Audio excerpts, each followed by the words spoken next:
अस्सलाम वालेकुम। Last lecture से हम लूप्स के बारे में डिस्कस करते आए हैं। वाइल लूप किस तरह से लिखते हैं, डू वाइल लूप किस तरह से लिखते हैं, इसी तरह से फॉर लूप के लिखने का तरीकाकार क्या होता है। वाइल लूप में आप कंडीशन लिखते हैं बेसिकली, और कंडीशन जब ट्रू होती है तो ये लूप जो सा है ये चलता रहता है। ये बॉडी तब तक चलती रहेगी जब तक ये कंडीशन जो सी है ये ट्रू रहेगी, और जब ये कंडीशन फॉल्स हो जाएगी तो ये जो इस लूप के अंदर स्टेटमेंट्स जो भी लिखी होंगी वो सब की सब मतलब चलना बंद हो जाएंगी, और जो इंस्ट्रक्शन पॉइंटर है that will move to the next statement, जो कि ये लूप से बाहर वाली स्टेटमेंट है। दैट मीन्स के वाइल लूप जो सा है वो एक ज़ीरो ज़ीरो टाइम्स भी चल सकता है, ज़ीरो और मोर टाइम्स चल सकता है। दैट मीन्स के अगर एक दफ़ा पहली दफ़ा में ही इसकी कंडीशन फॉल्स हो जाती है तो इसका मतलब ये है कि ये लूप जो सा ये चलेगा ही नहीं, ये पहली दफ़ा में ही फॉल्स हो जाएगा। लेकिन जो अगर कई दफ़ा होता है कि कई प्रॉब्लम्स ऐसी आती हैं जिसमें हमें लूप को पहली दफ़ा चलाना लाजमी होता है कि एटलीस्ट जो लूप है वो एक दफ़ा ज़रूर चले। तो उसके लिए हम डू वाइल लूप यूज़ करते हैं। इसकी मैंने डिमॉन्स्ट्रेशन भी लास्ट टाइम दी थी, और ये एक दफ़ा एटलीस्ट ज़रूर चलता है। डू वाइल के अंदर आप एक दफ़ा प्रोसेस को ज़रूर चलाते हैं, उसके बाद कंडीशन को टेस्ट करते हैं कि वो फॉल्स है या ट्रू है। अगर ट्रू होती है तो वो दोबारा लूप में चलता है, अगर फॉल्स होती है तो एग्जिट की तरफ चला जाता है। देन फॉर लूप की तरफ हम गए। फॉर लूप के अंदर हमने इनिशियलाइजेशन देखी कि इनिशियलाइज्ड कंडीशन होती है, टर्मिनेशन कहाँ पे होनी है वो लिखा जाता है। देन इंक्रीमेंट की कंडीशन होती है कि आपने इंक्रीमेंट कितना करना है, और लूप के अंदर वही स्टेटमेंट्स जो कि आप बाकी लूप्स के अंदर यूज़ करते हैं, आप statements according to the condition, according to the situation आप चेंज करते हैं, according to the requirement change करते हैं। ये छोटी सी एक एग्जांपल है जिसमें लेट से 10 नंबर्स को आपने प्रिंट करना है, पहले 10 नंबर्स को, और फॉर लूप के थ्रू आप ये कर रहे हैं। 0 से शुरू हो रहा है और 10 तक ये काउंटर जा रहा है, लेकिन इसमें 10 को इंक्लूड नहीं कर रहा। अगर काउंटर की वैल्यू 10 होगी तो ये लूप टर्मिनेट कर देगा, बिकॉज 10 इज़ लेस देन 10, जो कि फॉल्स है। 10 इज़ इक्वल टू फॉल्स। इसके साथ अगर इक्वल टू का साइन होगा तो इसका मतलब ये होगा कि काउंटर जो सा है ये 10 टाइम्स चलेगा। डैट मीन्स कि 10 पर भी ये कंडीशन ट्रू हो जाएगी, लेकिन अभी ये फॉल्स होगी क्योंकि आपने इक्वल टू का यहाँ पे साइन नहीं यूज़ किया होगा। ये जब प्रिंट करेंगे it will print first, counter की वैल्यू 0 होगी, 0 प्रिंट हो जाएगा। उसके बाद काउंटर की वैल्यू में एक प्लस होगा और काउंटर में स्टोर होगा तो काउंटर 1 हो जाएगा। उसके बाद जब प्रिंट करेंगे तो काउंटर की वैल्यू 1 हो जाएगी। इस तरह से 9 तक ये लूप चलेगा 0 से लेकर। Okay, so this is the one of the example जो कि जिसके अंदर फॉर लूप यूज़ करना सिखाया गया है। देन कुछ मैंने लास्ट टाइम बताया था कि हम कुछ प्रॉब्लम्स पे काम करेंगे, कुछ बेसिक प्रॉब्लम्स होंगी जिनके ऊपर हम वर्कआउट करेंगे और हम देखेंगे कि उसको हम विजुअल एक्सप्रेस पे किस तरह से सॉल्व कर सकते हैं। One of the problem is कि हमने टेबल प्रिंट करना है 2 का, फॉर एग्जांपल। हम इसको ज़रा चेक करते हैं विजुअल एक्सप्रेस पे कि हम इसको किस तरह से सॉल्व कर सकते हैं।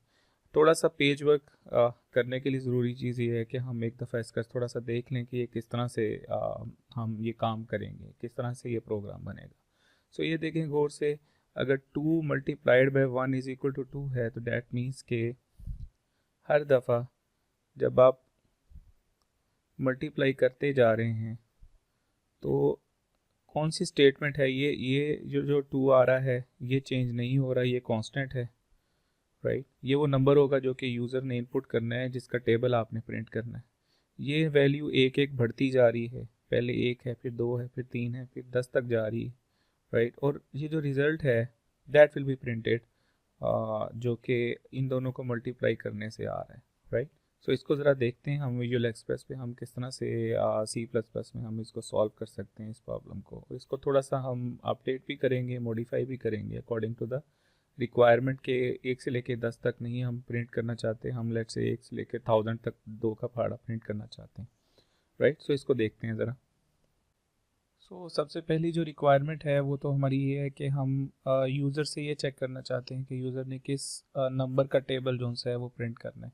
सबसे पहले हम क्या करेंगे कि यूज़र से हम एक नंबर प्रिंट करना चाहते हैं कि जिसका हमने टेबल प्रिंट करना है बेसिकली, कि यूज़र एंटर करे कि किस नंबर का टेबल प्रिंट होगा।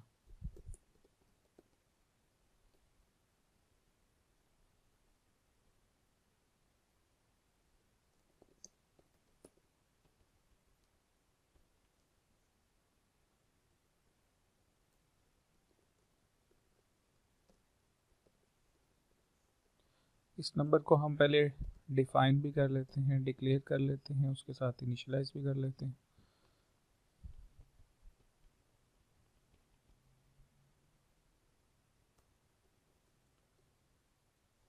उसके बाद हमने देखा कि लूप के अंदर बेसिकली एक एक बढ़ता जाएगा। सो फॉर लूप ही लगा लेते हैं, फॉर लूप ही यूज़ कर लेते हैं, जिसमें एक वैल्यू है जो कि 2 का, लेट्स से यूज़र ने 2 एंटर किया है, सो 2 का टेबल आपने लिखना है।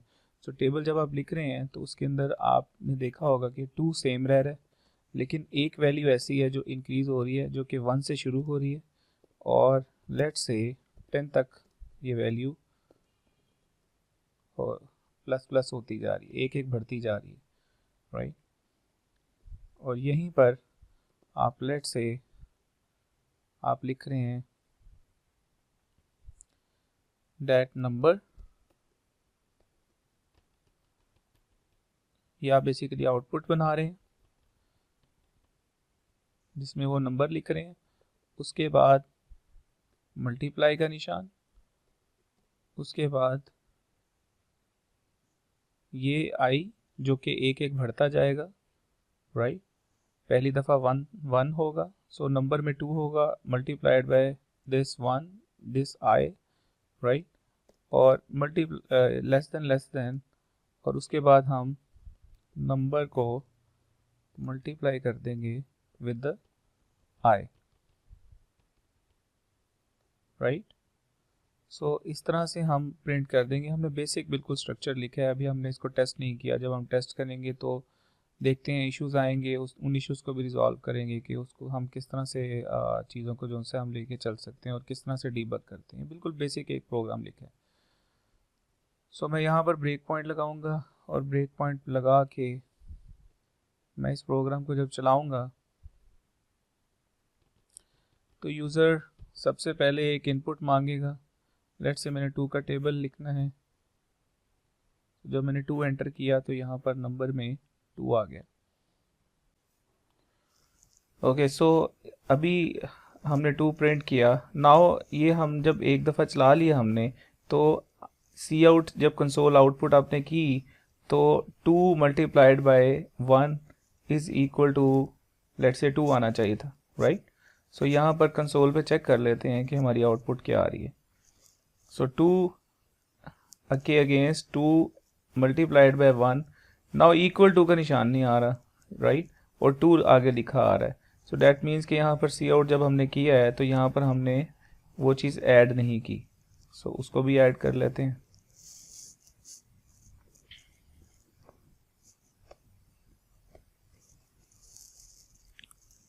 अब हम इसको दोबारा रन करेंगे। जब हमने दोबारा रन किया तो 2 एंटर किया, उसके बाद हम स्टेप ओवर करते हैं।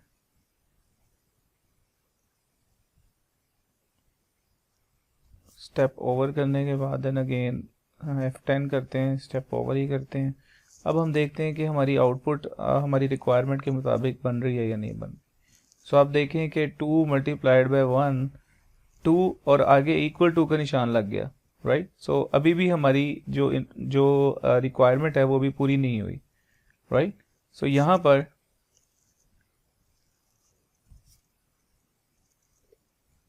पर हम क्या करेंगे कि ये जो इक्वल टू का जो निशान है ये ऑफ कोर्स रिजल्ट के बाद आ रहा है। सो इसको हम रिजल्ट से पहले पुट करेंगे,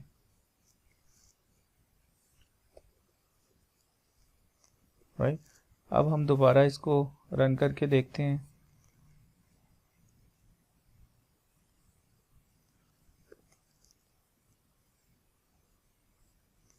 सो यहाँ पर हम एक दफ़ा स्टेप ओवर करते हैं, देन अगेन स्टेप ओवर, और अब हम आउटपुट देखते हैं कि हमारी रिक्वायरमेंट पूरी हो रही है या नहीं। सो ये देखें 2 multiplied by 1 is equal to 2 आ रहा है। नाउ मैं जब मैं इसको कंटिन्यू करूँगा तो कंटिन्यू करने से मेरा जो पूरा टेबल है 2 का वो 10 तक लिखा आ रहा है, राइट। सो नाउ अगर मैंने चेंज करना हो कि ये 10 तक टेबल नहीं लिखा जाएगा बल्कि 10,000 या 1000 तक टेबल लिखा जाएगा, तो मैं इस कोड में सिर्फ एक रिक्वायरमेंट चेंज करूँगा, एक चीज़ चेंज करूँगा। वो चीज़ कौन सी होगी? वो चीज़ ये है कि मैं यहाँ तक बेसिकली लिमिट लगा रहा हूँ कि यहाँ तक पहाड़ा जो सा है वो लिखा जाएगा, लेट से 10 तक लिखा जाएगा। मैं अब इसको 10,000 कर रहा हूँ लेट से। नाउ अब जब मैं इसको चलाऊँगा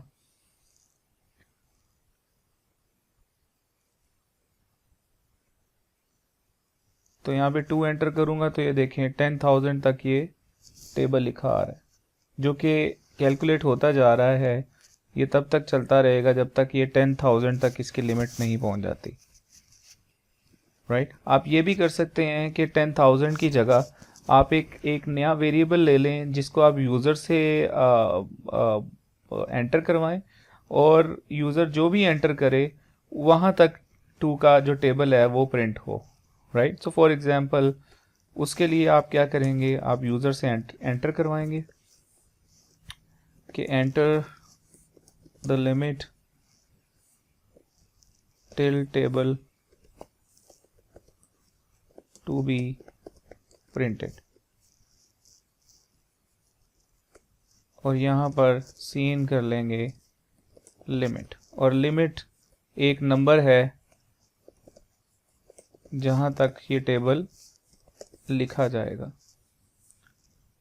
और यहाँ पर 10,000 की जगह आप वो लिमिट लिख देंगे जहाँ तक टेबल लिखा जाएगा। सो जब मैं इसको चलाऊंगा और 2 करूंगा और आगे मैं लिमिट एंटर करूंगा, लेट से लिमिट मैंने 20 एंटर कर दी तो वो 20 तक टेबल लिख देगा, राइट। सो ये एक बेसिक प्रॉब्लम थी जिसमें हमने काम किया। अब नेक्स्ट प्रॉब्लम है, हम नेक्स्ट प्रॉब्लम में देखते हैं कि नेक्स्ट प्रॉब्लम में क्या कॉम्प्लेक्सिटी है जिसको हम सॉल्व करने जा रहे हैं। सो जो नेक्स्ट प्रॉब्लम है हमारी वो ये है कि हमें एक नंबर दिया जाएगा यूज़र की तरफ से और हमने उस नंबर का फैक्टोरियल बेसिकली कैलकुलेट करना है। सो एक नंबर को हमने डिक्लेयर कर दिया, इनिशियलाइज कर दिया, राइट। इनिशियलाइज करने के बाद हमने यूज़र से वो नंबर लेना है,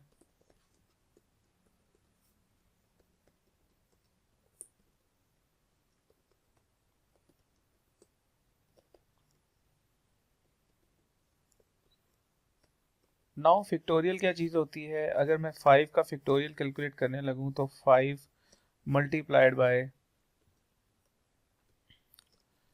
4 multiplied by 3 multiplied by 2 multiplied by 1 बनेगा।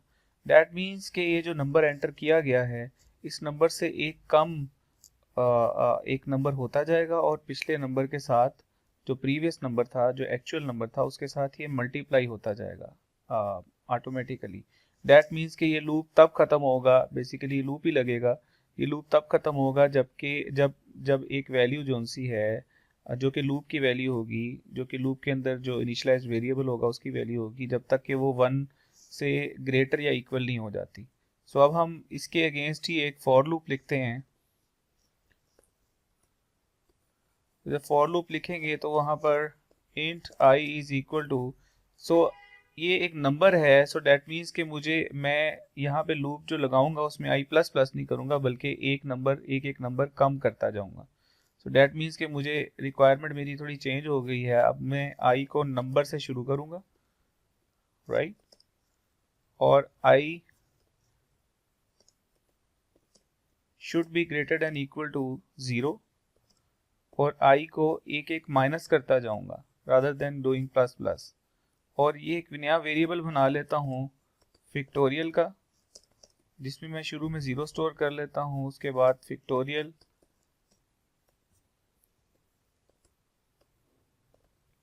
इज इक्वल टू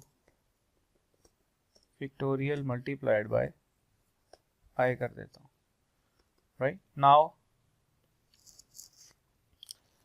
मैंने मल्टीप्लाई करना था 5 को 4 के साथ, लेकिन मैं क्या कर रहा हूँ कि यहाँ पर आई जो सा शुरू कर रहा हूँ मैं नंबर से ही शुरू कर रहा हूँ। डैट मीन्स के 5 को पहली दफ़ा 5 के साथ ही मल्टीप्लाई कर रहा हूँ। सो डैट मीन्स के आई को मैंने शुरू करना है नंबर -1 के साथ, बिकॉज इन्हीं दोनों ने मल्टीप्लाई होना है। सो फैक्टोरियल में शुरू में फैक्टोरियल में कुछ भी नहीं पड़ा हुआ, राइट। ये भी हम गलती कर रहे हैं। डैट मीन्स के यहाँ पर नंबर लिखा जाएगा बिकॉज नंबर नहीं मल्टीप्लाई होना है। सो जब हम इसको चलाएंगे सो लेट्स से हम यहाँ पर एक ब्रेक पॉइंट लगा लेते हैं और हम इसको रन करते हैं। Let's say 5। जब हम 5 एंटर कर दिया तो अब हम नंबर में चेक करेंगे 5 है और आई में इस टाइम 4 है। सो जब ये मल्टीप्लाई होंगे तो नंबर के अंदर 20 आ जाएगा, राइट। इसी तरह से मैं आगे चलता जाऊंगा। अब आई में बेसिकली पहले 4 था, अब आई में वैल्यू 3 होनी चाहिए। सो आई में मैं वैल्यू चेक करूंगा, आई में बिल्कुल ठीक वैल्यू है और नंबर में 20 पड़ा हुआ है, राइट। सो 20 मल्टीप्लाइड बाई 3 करूंगा, 60 आ जाएगा। उसका आंसर भी ठीक आ रहा है। देन अगेन आई में अब 2 हो जाएगा और इसमें 60 है। सो इसका आंसर जो आएगा that would be 120। Then again मैं जब इसको चलाऊंगा तो आई में वैल्यू जो सी है वो 1 हो चुकी है। नाउ अब इसको मल्टीप्लाई करेंगे भी तो 120 ही रहेगा क्योंकि आई के अंदर 1 है और ये 1 से मल्टीप्लाई हो रहा है। सो ये जब पूरा कैलकुलेट हो जाएगा तो यहाँ पे आप देखें, अब जब आई की वैल्यू 0 के इक्वल भी आ गई थी तो आई की वैल्यू को आपने इस लूप को आपने चलने दिया। डैट मीन्स के नंबर में 120 आंसर बिल्कुल ठीक आ रहा था, लेकिन वो 0 से जब मल्टीप्लाई हुआ तो अब नंबर के अंदर वैल्यू सही नहीं आ रही। इसका मतलब ये है कि जो लूप की जो कंडीशन लिखी हुई है वो लूप की कंडीशन ठीक नहीं लिखी हुई। इसमें 0 को हमें शामिल नहीं करना चाहिए, बिकॉज अगर 0 को शामिल करते हैं तो वो भी नंबर के साथ मल्टीप्लाई हो जाता है और उसकी वजह से आपका आंसर गलत हो जाता है। तो डैट मीन्स कि हमें इसको ठीक करना है। सो इसको हम ख़त्म करेंगे और जब इसको दोबारा चलाएंगे हम तो लेट्स से 5 एंटर करेंगे और 5 एंटर करने के बाद हम लेट्स से यहाँ पे ब्रेक पॉइंट लगाते हैं और इसको हम कंटिन्यू कर देते हैं और नंबर में हम चेक करते हैं तो ये देखें 5 फैक्टोरियल जो सा है इसके अगेंस्ट जो हमारा आंसर निकला है डैट इज़ 120। ये हमारा टोटल 5 फैक्टोरियल का आंसर है। सिर्फ ऐसा नहीं करना होता कि एक प्रोग्राम को जब टेस्ट करना है तो हमने एक ही नंबर पे टेस्ट करना है कि 5 का फैक्टोरियल निकाल दिया और 5 का फैक्टोरियल अगर सही आ गया तो आपका प्रोग्राम बिल्कुल ठीक है। आप 4 पे भी चेक करें। 4 का फैक्टोरियल वैसे क्या होता है, बेसिकली 4 का फैक्टोरियल होता है 4 into 3 into 2। So that is basically, इसको चेक कर लेते हैं चला के।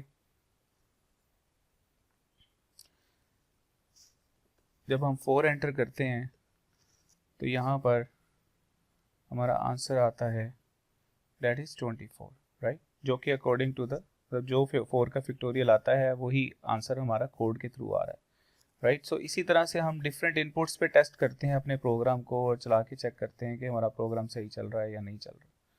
ठीक है जी। सो आज के जो लेक्चर था इसमें हमने सीखा कि हम सिर्फ आई प्लस प्लस नहीं करते, आई माइनस माइनस भी कर सकते हैं। हमने फैक्टोरियल कैलकुलेट करना सीखा, हमने 2 के टेबल बनाना सीखा कि हम 2 का टेबल को लिमिट तक किस तरह चला सकते हैं, ये चीज़ सीखी हमने, right. So until next lecture आपने जितनी प्रैक्टिस हो सके डिटेल के अंदर से, एक्सरसाइज के अंदर से आप वो प्रैक्टिस करें ताकि आप लोगों की अपनी स्किल भी जो प्रोग्रामिंग की है वो भी इनहेंस होती जाए। ओके जी, थैंक यू सो मच।